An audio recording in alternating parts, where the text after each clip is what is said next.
Hey there, young Air Zoo readers. Probably all sitting at home right now looking for things to do. Well, maybe you might be sitting there thinking, I think I might just go to the moon. Well, do I have a book for you? This is called If You Decide to Go to the Moon. Maybe by the time this book is over, we'll all decide to go to the moon.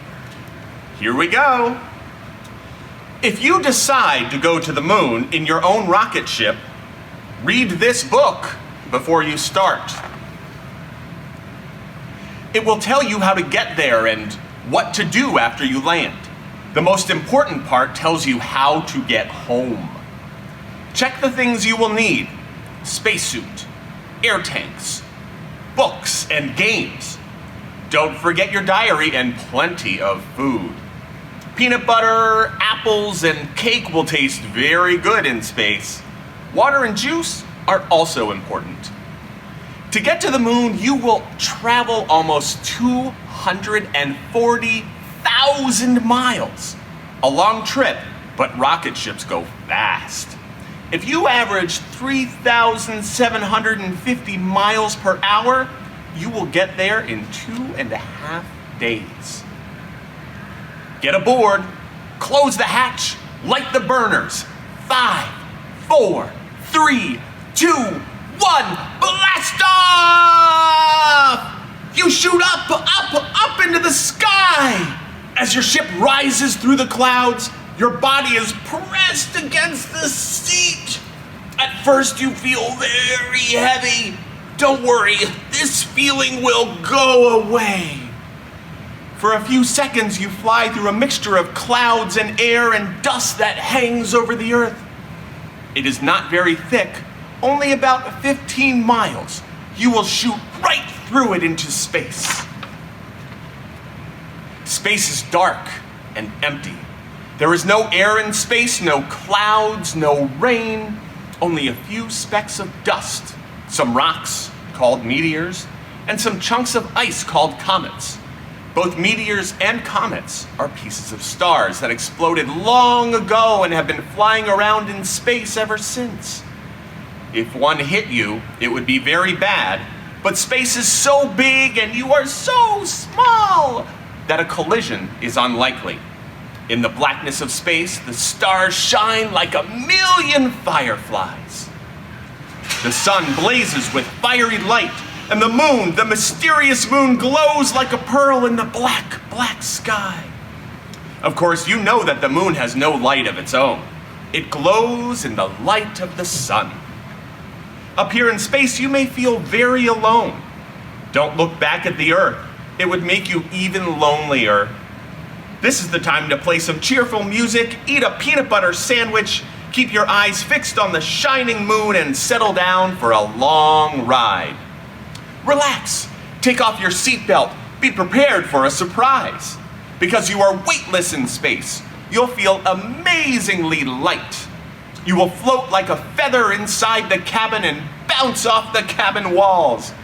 But you'll bounce very lightly and find it a lot of fun.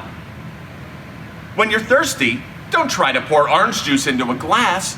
With everything weightless, it would collect into floating liquid balls and become an orange juice blob. You can drink out of a squeeze bottle instead. After supper and a squeeze of juice, it's time for bed. Tie yourself to your bunk so you won't float away, or settle down for a good night's sleep. Of course, there's no night in space, so you'll have to pretend. Try to have sweet dreams. When you wake, you will be much closer to the moon. It will be big and round and very bright with dark patches that look like lakes or seas. They were made billions of years ago when the moon was very hot, hot enough to melt stone. Now and then, melted stone spurted up through the crust and spread out onto the surface like spilled soup. When it cooled, it hardened into stone called lava. From Earth, these smooth, dark places look like oceans. Playing cards will help pass the time, but if you drop them, they will drift around the cabin like butterflies. Floating around to catch them feels like swimming in a dream. The first humans to go to the moon landed on the Sea of Tranquility. It is marked on your moon map, and it would be a good place to land. But you still have a long way to go. When you're tired, lie down and look at the stars. On Earth, you only see the stars that are above you. Up here, there are stars in every direction. You might write in your diary, I wonder how far space goes and where it ends. At last, when you have read all the books and played all your games and wake from a nap and see the moon right there below you, you look down on the endless desert.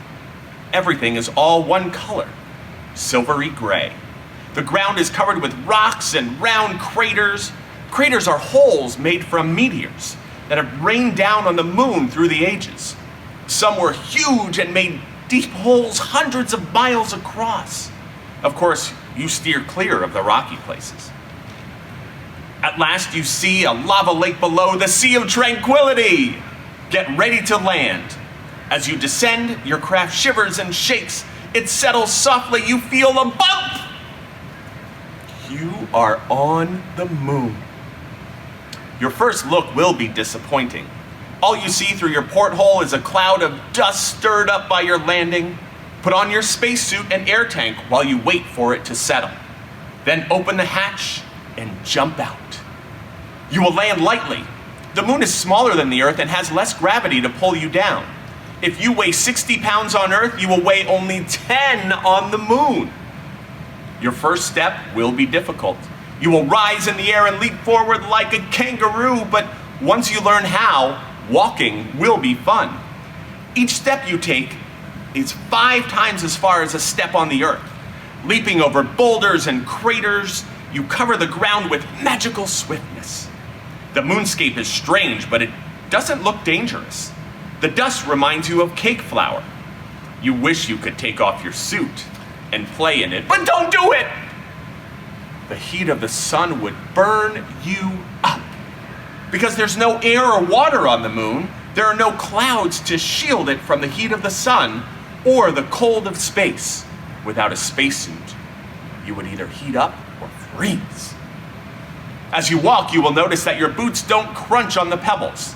If you take a hammer and hit a rock, there is no bang. It is impossible to make a noise on the moon. Without air to carry sound waves, you can't hear a bell ring, you can't hear a horn blow, you can't hear a whistle or a song on the moon. If you kick a pebble, it will bounce without a sound.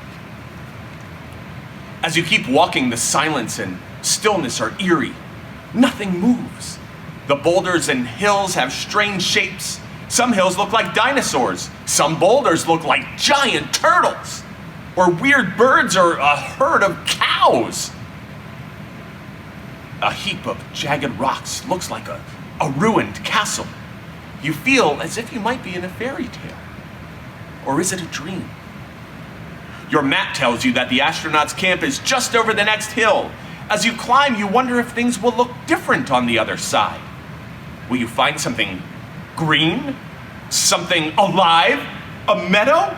Of moon grass? A herd of moon cows?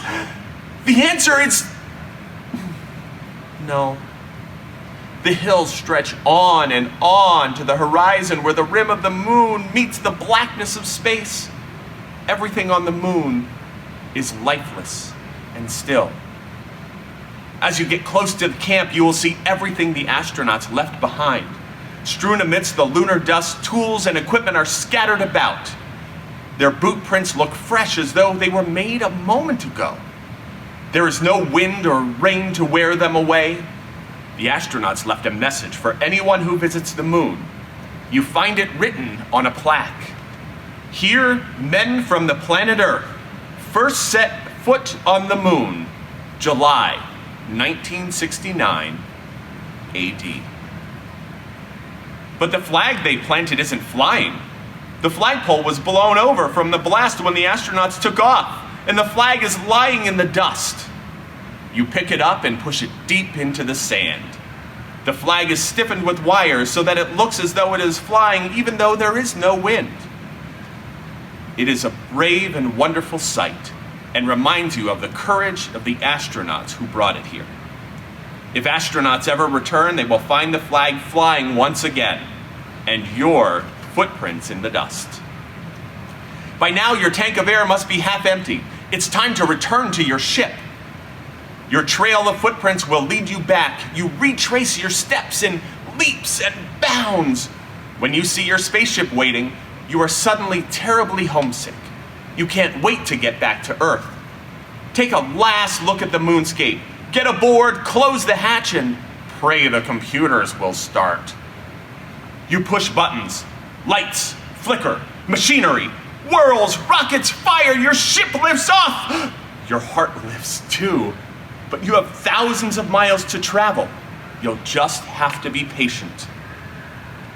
Whenever you feel discouraged, look through the porthole.